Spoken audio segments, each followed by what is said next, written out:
life is so short and we just have to go out there and be our true selves. And the more we can be our authentic selves, we'll draw in the right people into our lives, the right opportunities. And even though sometimes it may not look like how you picture it in your head, it'll all make sense in the end. Just take one small action, and it can start with how you speak to yourself, because I know as women, we're very critical. Even if it sucked, even if you were fumbling, even if you made these weird faces during a Zoom conference, you did it. And if you can push through that, you can do anything. Welcome to The Art of Speaking Up, a podcast that helps professional women access the limitless potential that lies within them. I'm your host, Jessica Guzik, and my mission is to help you find that spark inside you that has the power to transform your career in ways you may not have thought possible. I'm so excited that you're here. And now, on to the show.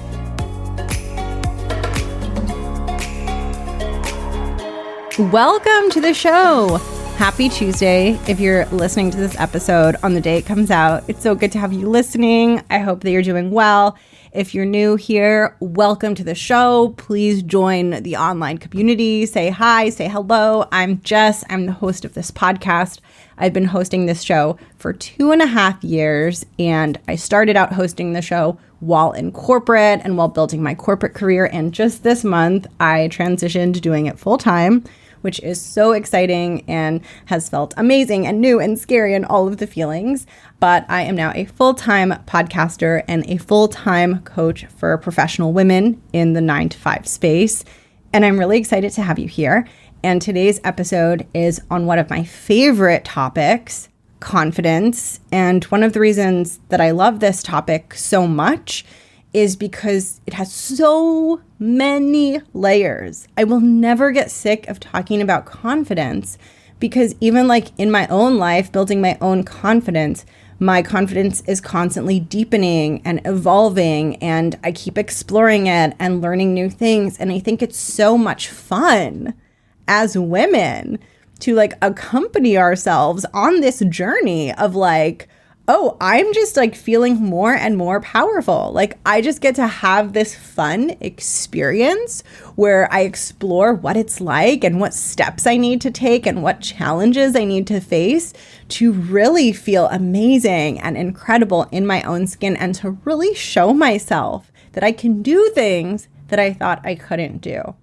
I just think that process is fantastic and magical. And I think that in a way, even though sometimes we get wrapped up in our struggles, we are so lucky and privileged also to get to devote time and attention to this journey of learning to feel strong and confident and powerful.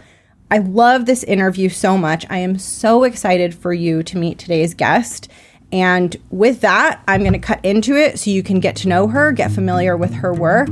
I loved this conversation, and I'll catch you at the end. My name is Sheena Yap Chan. I live in Toronto, Canada, and I have a podcast called the Tao of Self-Confidence, where I interview Asian women about their journey to self-confidence. The main reasons why I do that is because as Asian women, we don't really have a lot of support system when dealing with self-confidence issues, especially how we're brought up, and also creating a stronger representation.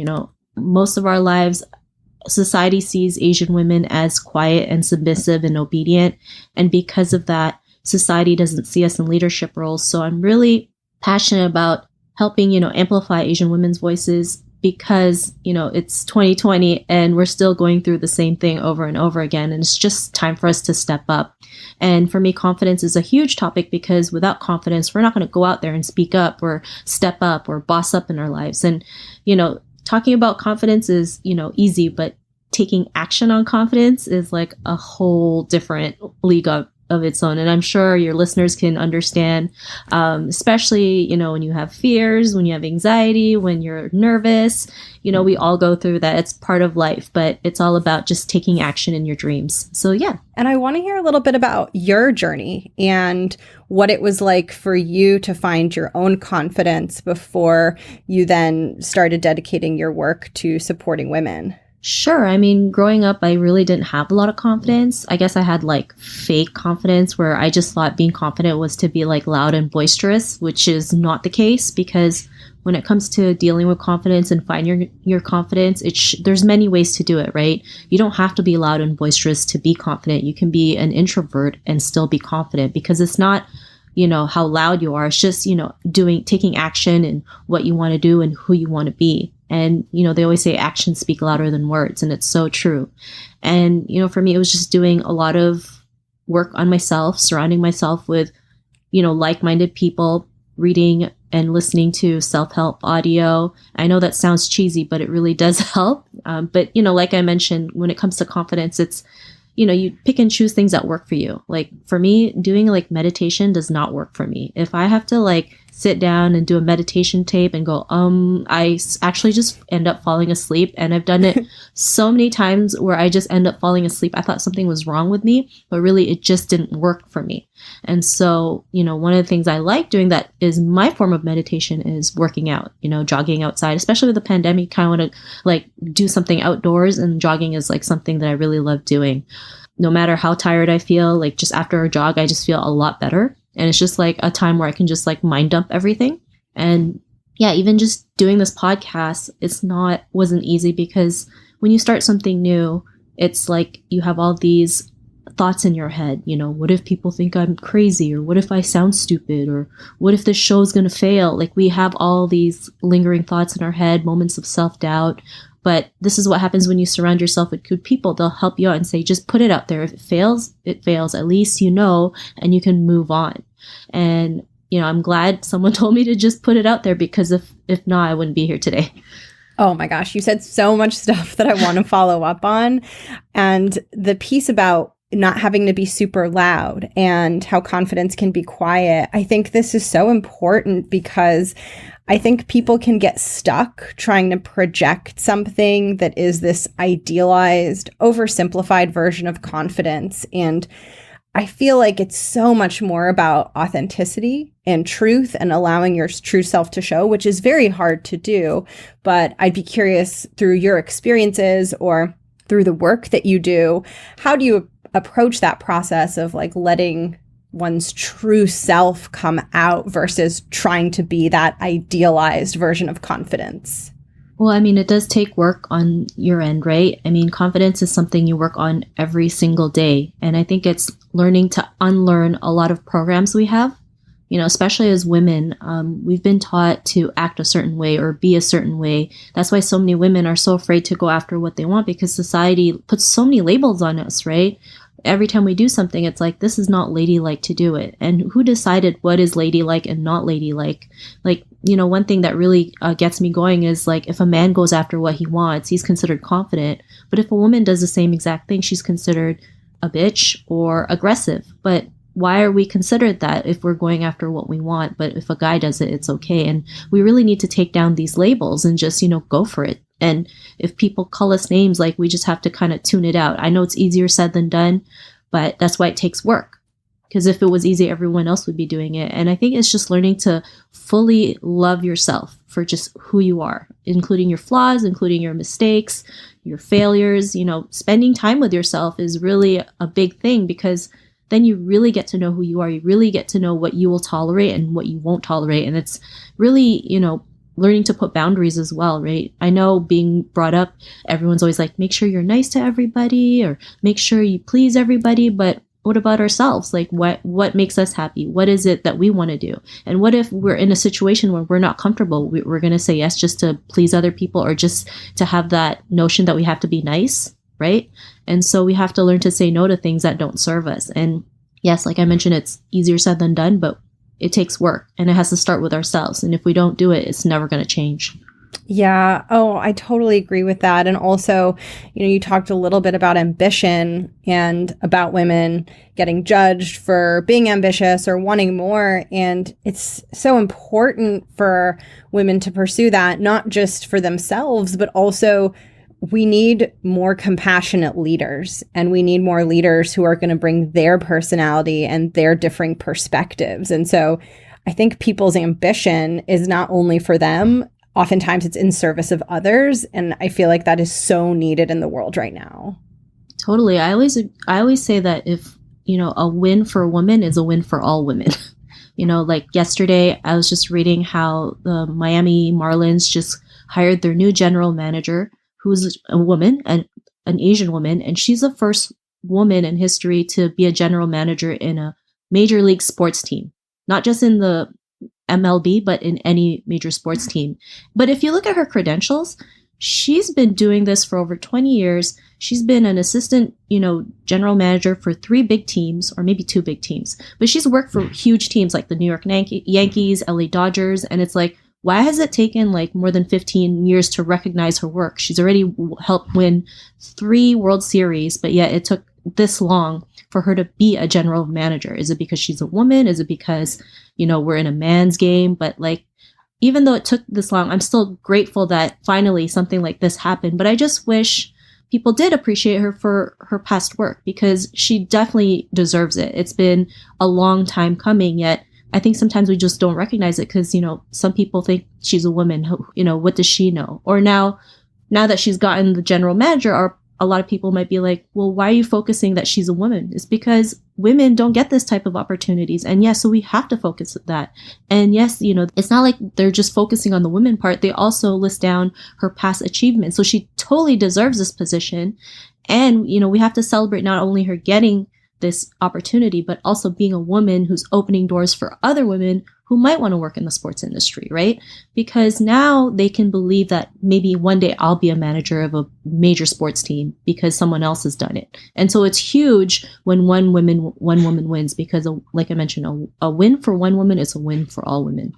Yes. It's so funny whenever I see on LinkedIn someone celebrating a first, whether it's a first female, a first woman of color, or a first in some sort of professional position, it's always like clockwork.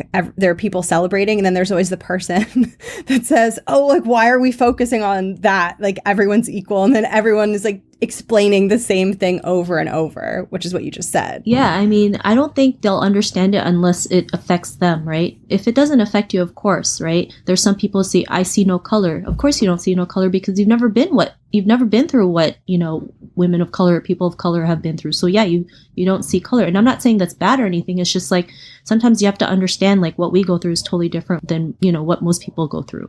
And so it is important for us because we need that change, right? Things got to start changing for the better. We have to, like, treat everyone as equal, but we have to do the work as well. That makes sense. I'm probably just rambling on, but yeah, it's totally important that we do celebrate, women's achievements, because we don't celebrate them enough, right?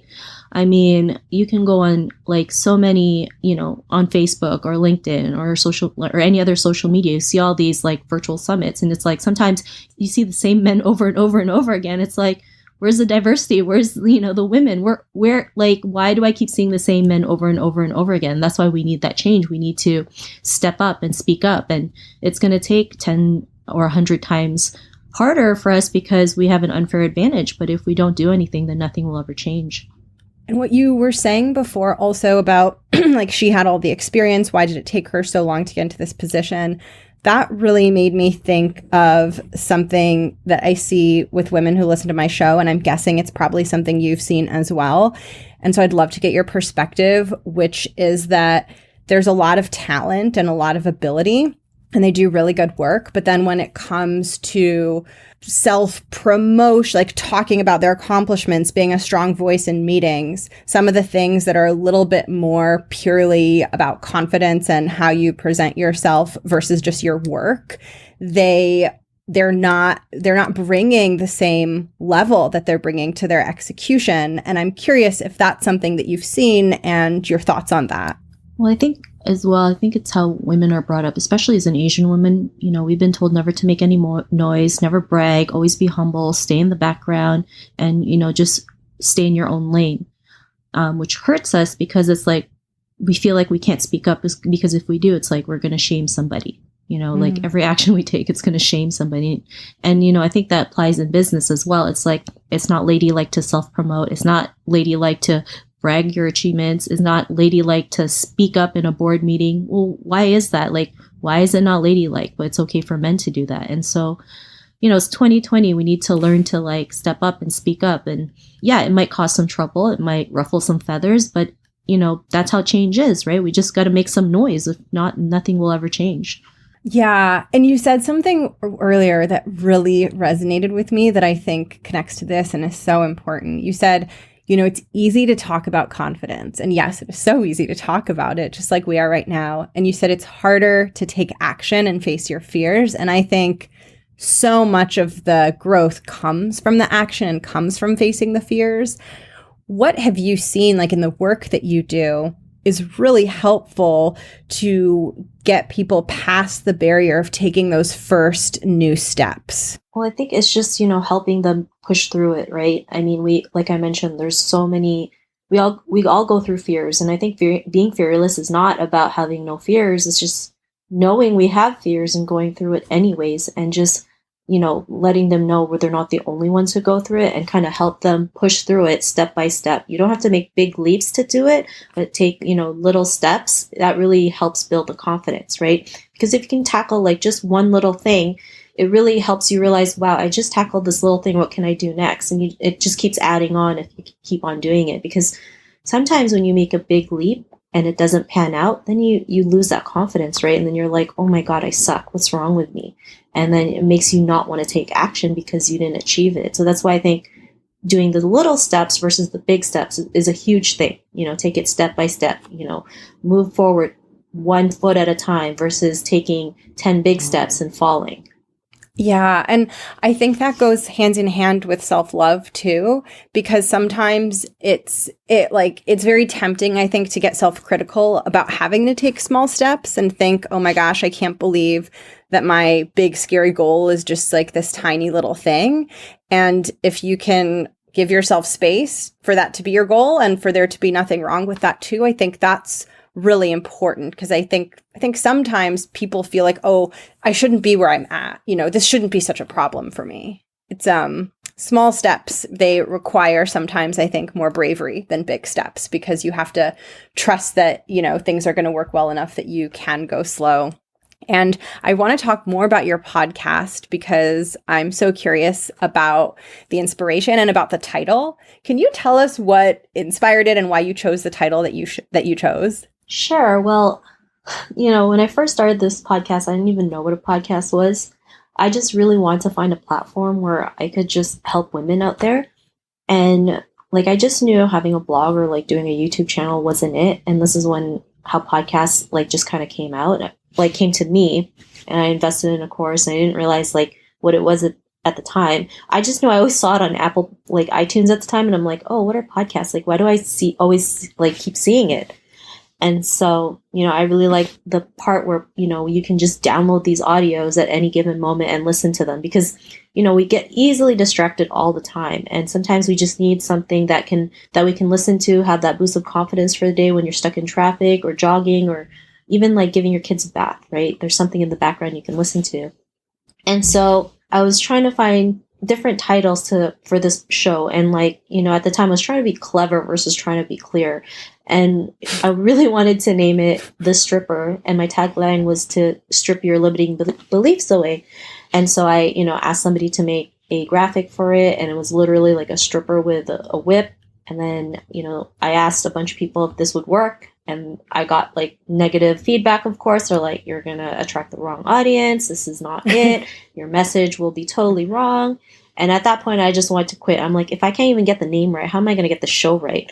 It wasn't until a friend really helped me kind of just dig down and make it clear, what do you want out of it, right? What is the show for? And, I kept on seeing the art of, but then for me, it's there's so many titles that started with that. I wanted something different, but kind of the same outline.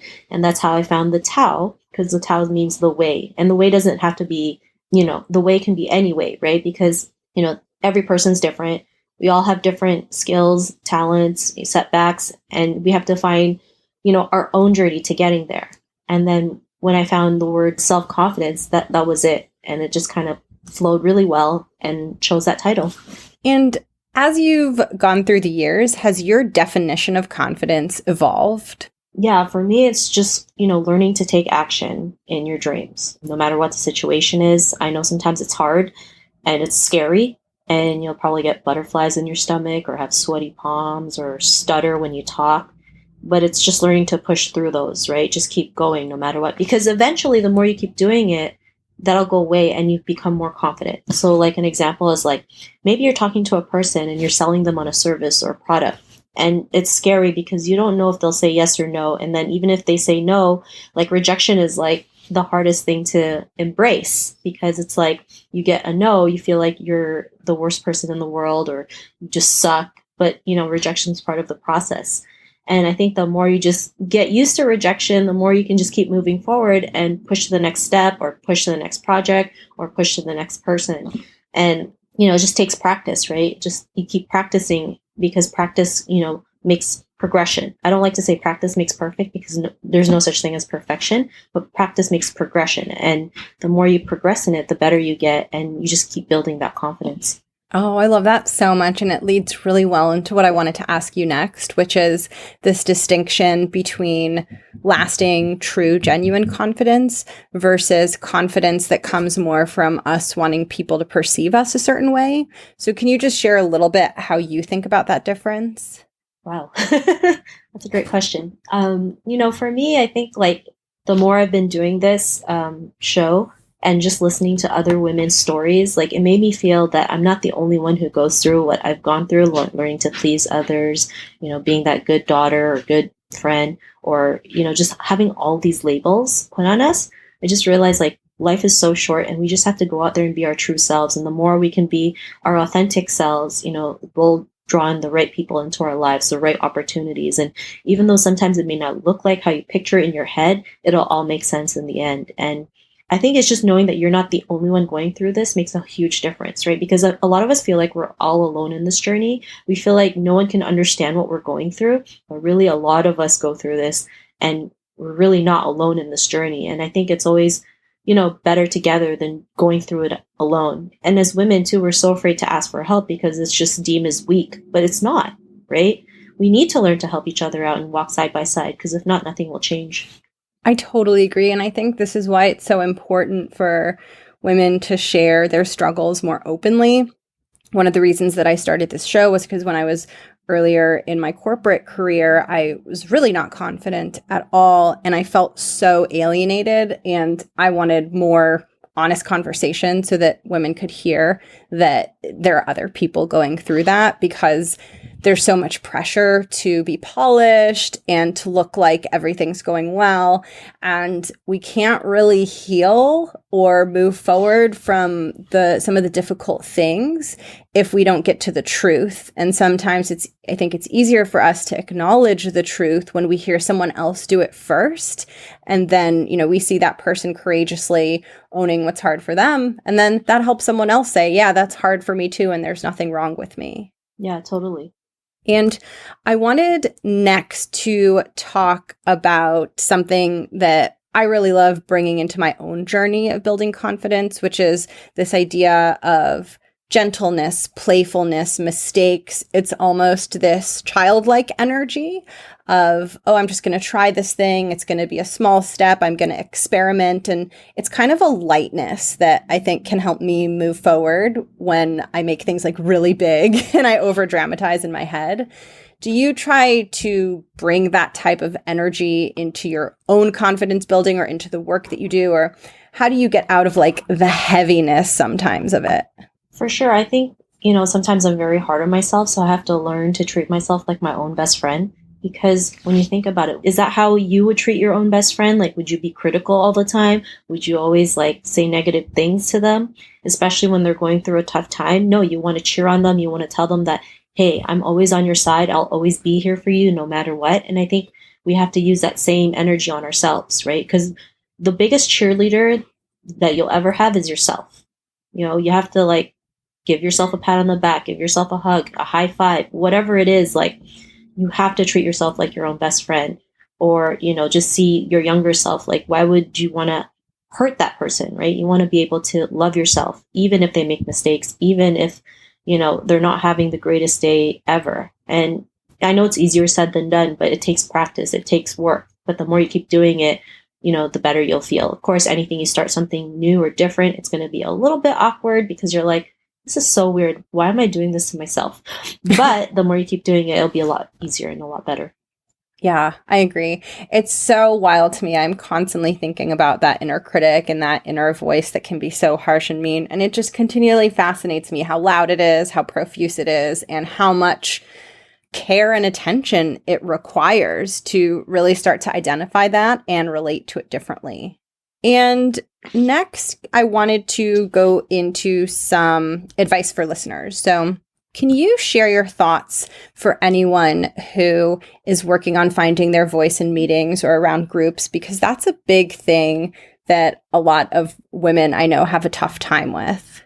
Sure. I mean, one of the things I like doing is surrounding myself with like-minded people, whether it's joining a women's group, hiring a coach, finding a mentor, having an accountability partner. All those, are great ways to help build your confidence, especially I think having a coach really does make a difference. Before, I never believed in it because I never knew how it can really impact you until I had one. And they're there to cheer you on. They're not there to say, oh my God, you did such a bad job. It's like you actually did something that you never thought would do. And congrats, even if it sucked, even if you were fumbling, even if you made these weird faces during a Zoom conference, you did it. And if you can push through that, you can do anything. So it's really important to have that, I think, because it's just really helped me. And joining a women's group was really huge for me as well, because one of the things that really scared me the most was doing video. Doing video really scared the crap out of me. The first video I did was a 2-minute video, and it took me 2 hours to film a 2-minute video. I would turn it on, say something, fumble, turn it back off, turn it on, say something, fumble, turn it. So imagine how many times I had to do that for 2 hours straight. But when I realized that there was other women in the group that was doing the same thing and going through the same fears that I was going through, I was like, if these women can do it and they're just as scared or even more scared than I am, then I should be able to do it as well. Because it makes a difference when you're not doing it alone and when there's other people who are facing the same fears, the same anxieties as you. It's just if they can get through it, so can I. Because we really need seeing that if one person can do it, then it's possible for ourselves. And so, I think being in some form of group or having a mentor or a friend that you can lean on or a coach really does help with your confidence if you can't do it alone. Because sometimes we can't do it alone, especially now with what's happening in this world. Our mental health issues has heightened, especially being on lockdown. We really need a community or a group that we can turn to and just ask for help, or just kind of if you have a bad day, you can go there and just you feel better. Yeah, I think we're not meant to grow and evolve alone. We're meant to do it in community or in partnership. And I think when you see other people going through the same thing, it is just such a relief, and it helps you achieve or get to the self-love, because you can't feel ashamed of yourself if you see someone else going through something and you feel compassion for that person. And I totally agree with you about coaching. I used to be skeptical about it. And I think one of the things that is so interesting and useful is we get so stuck in our own perspective. And it's so easy for us to have a very skewed view of what's happening with us and how well we're doing that we're very, very solidly convinced is the truth. And it's I think that is very hard to get yourself out of completely, because you're always seeing things through your own lens, and having that other lens and having that repeatedly over time really almost helps you learn to self-correct. Yeah. And I mean, having a coach also, checks out your blind spots, right? Because we all have them, and me included. Yeah. And it's we constantly have them, and we can't see them. And it's just, it's so fascinating when you uncover one or you get challenged and you're like, whoa, how was I thinking that way or being that way? And I was completely unaware of it. It's fascinating. Yeah, totally. All right. I want to hear a little bit about your book.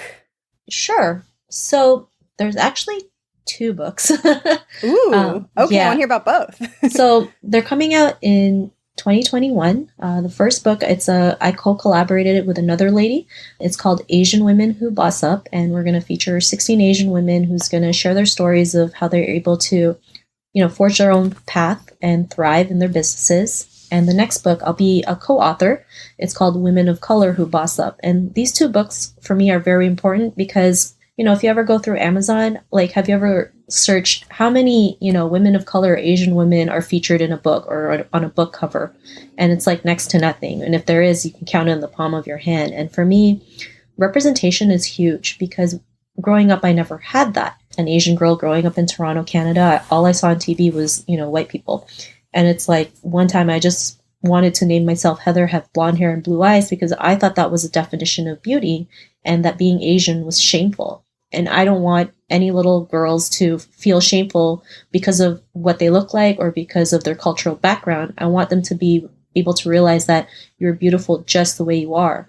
And I also want to show the right representation, because as women, there's so many negative perceptions of us, especially as Asian women. Like I mentioned, a lot of people think Asian women are just quiet and submissive and just follow the rules or just are just obedient. But there's way more to us than that. We're strong women. We've gone through so much. There's so many talents out there, especially interviewing over 700 Asian women on my podcast. I've interviewed a woman who can fly a plane with her feet because she was born with no arms. I've interviewed a woman who's a Christmas song artist, and all she wants to do is sing and write Christmas songs. And now she's a big Christmas song artist. But like nobody will know this unless it's not shared or unless they're not being seen in a media platform. And once your books are out, where can we go to find them? And where can we go to find more about you? For sure. You can just check out my website, SheenaYapChan.com. Even if you Google Sheena Yap Chan, I'm like the only Sheena Yap Chan on the internet, which is a good thing, but we'll probably get updates through the website or through my podcast too, the Tao of Self-Confidence.com. You can sign up for our newsletter and, you'll get updates on the book because right now we are just in the creation stage and like getting it all prepped up for next year, which is going to be great. I'm just really excited, for the books to come out and just because it's important. I think for me, it's very important. It's needed, especially now it's 2020. Things have got to change, right? Especially for women. It's time for us to really, speak up in any form of media that we can use for good. So, yeah. And I'll link everything below, your podcast, your site. And I'm going to go into a couple of thematic questions before I get into the closing questions. The first one is on the theme of performing at your best and being in flow. Can you describe to us what it feels like when you're in that flow state and you're just kind of like in the zone? For sure. I think when you're just in that zone, everything just feels naturally good. Even if it's hard, it just feels good. It just still feels light because you're doing something you love and it's just something that you've always wanted to do versus something that's forced. So when things just naturally feel good, like you're just going to keep doing it. And sometimes we never know how that feels if we don't go out there and just try out things that work and don't work, right? Everything's like, a test. If it fails, then it's not going to work. If it works, then you just keep doing it. And yeah, I think there's just this lightness that you feel and it just feels good. I love that. And the next one is on the theme of change. Where is a place now in your life where you're changing that is sort of like your next edge of growth? Wow. There's tons. I think just going into different things for 2021, especially doing these books, was a huge confidence change for me because it was really something I've never done before. And it was a lot of work to like even figure out who are going to be in this book and, how we're going to, explain it to them and things like that. And it was just scary because I didn't know if they will say yes or no, or if it was like even going to work out. At one point, we didn't even think there'd be a book, but we just kept pushing through because we knew it was needed. And with that, I'm going to pivot into the closing questions. These are my absolute favorite. And we have 3 today. For the first one, I wanted to ask you to share one tiny action that someone can take to feel more confident. And a lot of the women listening work in more of like a 9-to-5 environment. So do you have a suggestion or a tip for them that they can try out this week? I think one of the biggest things that will help you build confidence is just learning to make the first move, right? Whether it's, let's say you have a podcast and there's someone you really want to interview, just send an email over asking if they'd want to be interviewed. At least you did it, right? And if they say no, it's okay. At least you know the answer versus, being too scared to ask them because you just never know. Some of the people that have been on my podcast, I never would have imagined they would say yes if I didn't send something over. So if there's a course you want to apply, go ahead and apply it, right? Like even in a work setting, if you're in a meeting, don't be afraid to put your hand up, right? I remember interviewing a lady who said that they were in a meeting, and I guess they were talking about a situation that happened in their work, and she was going to, suggest a solution to it, but she was too afraid to put her hand up because she thought it would sound stupid. But, her coworker, who was a male, raised his hand up and said pretty much the same answer that she wanted to say. So don't think that whatever you say is going to be stupid. Just put your hand up and just say it, because it could, help out somebody. I love that. And it leads perfectly into the next question, which is about the title of the show, The Art of Speaking Up. And I love to ask every guest what the art of speaking up means to them. It's just really speaking who you are, speaking your truth. And I know sometimes speaking your truth is not easy, especially in a world of keyboard warriors. But I think if you're doing something that's going to create a positive impact in the world, then, go for it. Most of the time, you won't get as much of a flack as you think you would. And sometimes it's just temporary, it'll go away, right? Especially as women, we really do need to speak up, right? Because, the more we can speak up, the more we can create change for us and for the world. I just remember reading some stats about like women in business, and there was one stat, I don't even know what year it was, but it's probably in the last 5 years. They said only 3% of female entrepreneurs run Fortune 500 companies, which is such a shame, right? And why is that? It's because we don't speak up. We may lack confidence because of labels that have been put on women. So now is the time to really speak up so we can change those numbers, change those stats. And for the final question, this was inspired by the inspiration for the show, which was a time in my life where I was really struggling with self-confidence and struggling professionally. And I didn't really have any resources or mentors at the time that really resonated with me. And so I love to ask every guest to speak to anyone out there who is either maybe having a tough time or just looking to feel more empowered, to just share what you would most want that person to take away from this conversation. For me, I hope this interview really just gives them the inspiration to take one small action in their life to improve their confidence. It doesn't have to be anything big. It can be something as small as telling yourself you're beautiful, because that's even hard on its own. I remember saying it to myself, and I thought that was the weirdest thing ever. How could I tell myself I'm beautiful? Or how could I tell myself that I'm enough or I'm worthy? Because I still have moments of self-doubt. I still feel like maybe I'm not good enough to go out to speak on an interview or even have a podcast. But I say 3 things to myself to make myself feel better and just keep moving. It's I am worthy, I am loved, and I am enough. And I keep saying that until my confidence comes back again. So, just take one small action, and it can start with how you speak to yourself, because I know as women, we're very critical. Oh, I love that so much. And I love that you gave those statements, because that is so easy for someone to do. And there's no reason why they can't try that. Yeah. And I know the first time you say it, it's going to feel weird, because trust me, I was like, this is so stupid. I don't feel anything, but that's why it takes work, and you just got to keep doing it until it feels comfortable, because part of confidence is, just being comfortable with the uncomfortable. Oh, I love that. It's like cracking a shell, I think. There's something softer beneath, but I don't know if you're this way, but I sometimes resist at first. Oh, no, I resist all the time. Trust me. Yeah. I'm like the biggest procrastinator. So I understand, but I had to really just pick myself back up and just do it, even if I didn't want to. And you feel a lot better in the end, for sure. It's worth it. Yeah. Well, thank you so much, Sheena. It was such a pleasure to talk to you. And thank you for sharing all your wisdom with us. No, thanks for having me, Jessica. I really appreciate, being on the show and just being able to inspire your listeners to go out there and, just take one small action. Thank you so much for listening.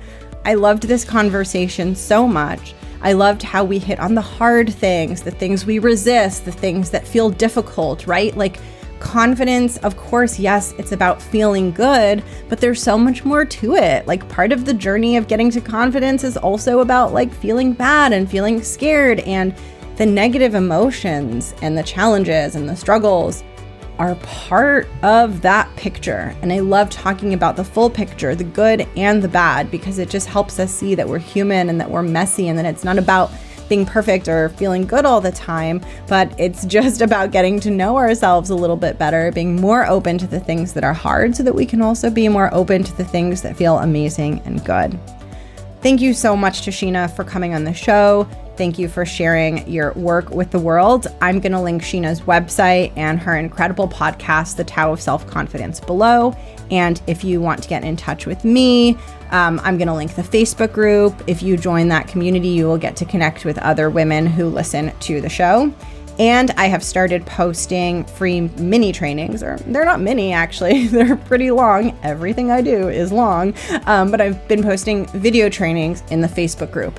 So right now there are 3 in there on stage fright and how I've tackled it. And I am still to this day working on it, but I share the way that I've worked on it that has been really helpful for me, and I'm going to continue to post videos and trainings in there. So join me in the Facebook group, and if you're looking for more intimate, personalized one-on-one support, then private coaching is the best option for you, and you can learn more at jessguzikcoaching.com, and I will link that below. And please write to me, say hello, tell me you're listening. I feel like a creepy man right now for some reason. I don't know why, but it's really wonderful to hear from you. I enjoy connecting with all of you so much. I love this community so much. So if you want to say hi, or even just join the Facebook group and say hi to the other women, please don't be shy. All right, I hope you have the most wonderful week ever. If it's a good week, then I hope it feels amazing and magical. If it's a rough week, I hope you can just get through it and be kind to yourself. It is always good to check in and ask, like, where can I release just like a little millimeter of self-judgment, or like a little millimeter of being harsh on myself. It is so helpful to go through that exercise and bring yourself back to that exercise if you are having a tough week. All right. I will catch you in the next one. Mwah. Bye.